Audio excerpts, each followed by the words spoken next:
Welcome to the Headley Highlight Show's Headley Headspaces. The Headspaces are a series of thoughts and musings I have during the course of the week, and I chew all over them and I share them with you.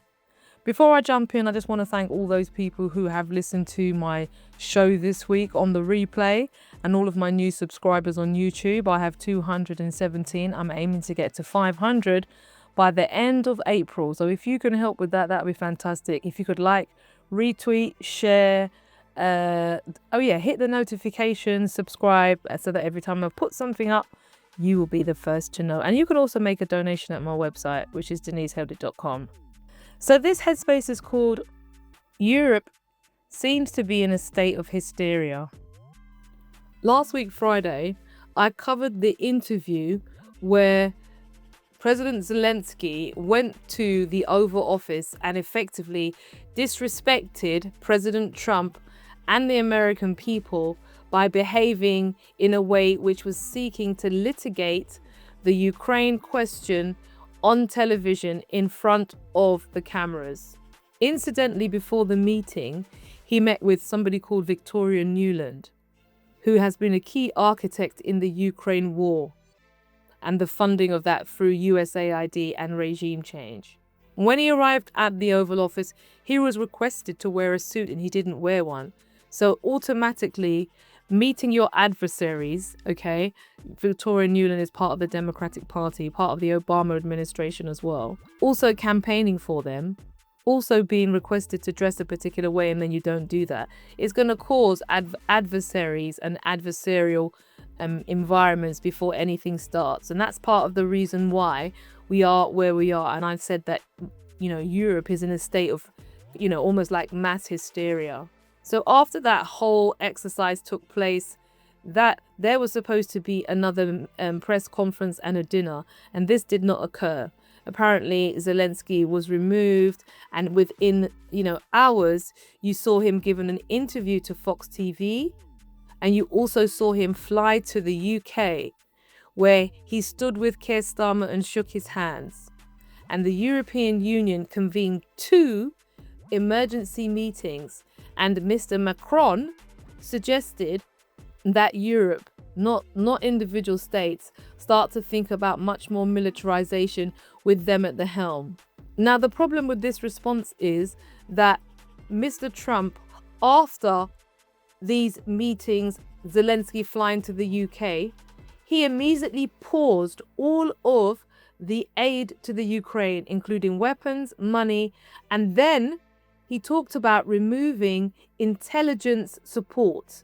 Therefore, the Ukrainian army is effectively fighting without any, is it reconnaissance cover? They don't know where the enemy is because they are not actually in control of the weaponry or the technology. They're just throwing bodies at the conflict.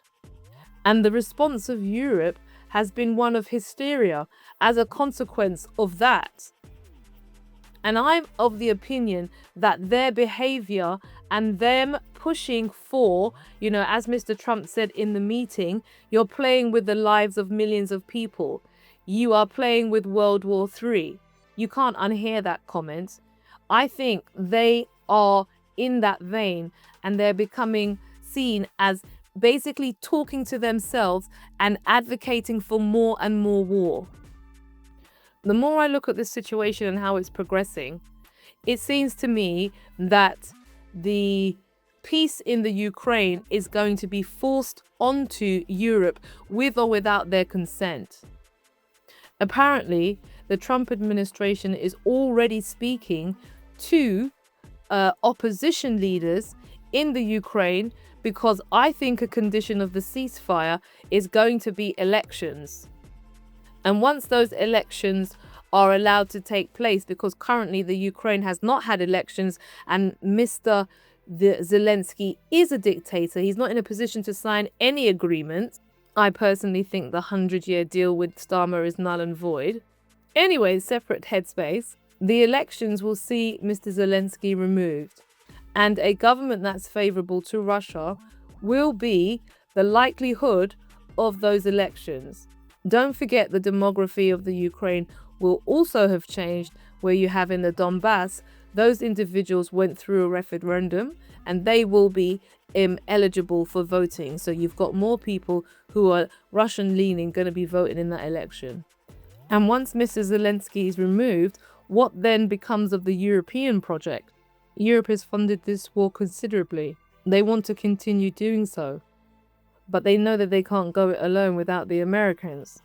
And especially if Trump pulls out of NATO, it's even more of an impossibility. It's a fantasy.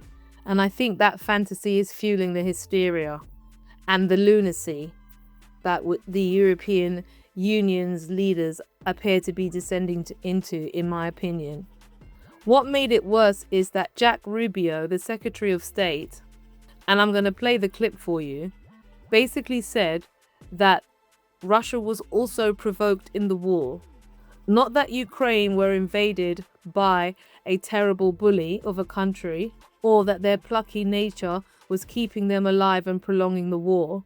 No, what he said was that Russia was provoked because the ambition has always been to access Russia's resources, in my opinion, and the breakup of Russia into constituent parts which are best able to be exploited for the global north. That's my view. So I was trying to find the clip of Mark Rubio saying that this is a proxy war that's been going on in the Ukraine, and I cannot find the clip. However, I have found an article. I'm just going to read you just a little bit of it. So this article is from the Times of India, and it says, shocking. It's written on the 6th of March 2025. Shocking US admission gives NATO heartache. Rubio says, yes, we're fighting a proxy war. US Secretary of State Mark Rubio has admitted that the Ukraine war is a proxy conflict between nuclear powers. Remember, people, I'm sorry, I've been saying this for ages. Backing Ukraine and Russia, his remarks align with Moscow's long-standing claims. This comes after Washington halted aid to Ukraine, demanding Kiev commit to peace talks. Meanwhile, U.S. Russian diplomatic talks have resumed for the first time in years, discussing embassy restrictions and direct flights. Moscow welcomes the dialogue, but Europe and the Ukraine are alarmed by the shift. And what that means is no more money is coming from the American taxpayer for the war machine, and they are absolutely crazy about it. But also this whole question around the Russian money, which has been seized, basically is stolen money. They want to continue to steal it. They're already using the interest of that money to fund the war effort. They now want to use the money itself to fund the rebuilding of Ukraine. Basically, they want to rob it out. So Europe is not only acting in a hysterical way, they're also a bunch of thieves or potential thieves. I mean, they were thieves over Gaddafi, over Afghanistan, but they want to do their thievery again and tell you, the public, it's something else. So this is a further reason why I feel I'm evidencing that Europe is in a state of hysteria, because the Ukraine war is coming to an end and the real power brokers are not considering what the European Union wants them to consider, because Article 5, which is an attack on one is an attack on all, no longer is at their disposal. They can't just draw for the card. You know what I'm saying? That has been withdrawn. So the question is, what is Europe actually going to do now? Because America and Russia, I think, are going to be working towards business opportunities, and peace negotiations are absolutely fundamental to that. Because while the rare earth mineral deal for the Ukraine may be 11 trillion, the rare earth mineral deal for Russia is probably 100 trillion, given its vastness. And one of the conditions, I think, of this peace deal is that Putin opens up his country so that American companies can come in. That might be coming, I think. And while they are effectively cutting off the aid, and Europe is finding itself in a much more squeezed position, if the withdrawal of funding from NATO occurs, that's going to create even more hysteria in the bloc. So that's my 2 pence on this whole week's questions around the way Europe's responding to the desire for America and Russia to have peace. Don't forget, there was also quite a bit of alignment at the Security Council, I think it was in the UN a week ago, to advance this issue. So the Europeans are looking more and more isolated. And hysteria is not the right response. You need calm heads right now. So that's my 2 pence on Europe's hysteria in the face of President Trump not signing the deal, apparently, with Zelensky. Him saying we've got to negotiate more. And the Europeans not seeming to have any policy outside of talking to themselves repeatedly. So what's your thoughts? Your 2 pence, your 3 cities, or your declining dollar price? Jump all up into the DMs on my X, or you can also leave a like, share, or comment. You can also go to my YouTube channel, trying to get to 500 subscribers by the end of next month. That'd be great. Please do support, like, share, hit the notification button, and wait for those notifications. Thank you so much for listening, and cut!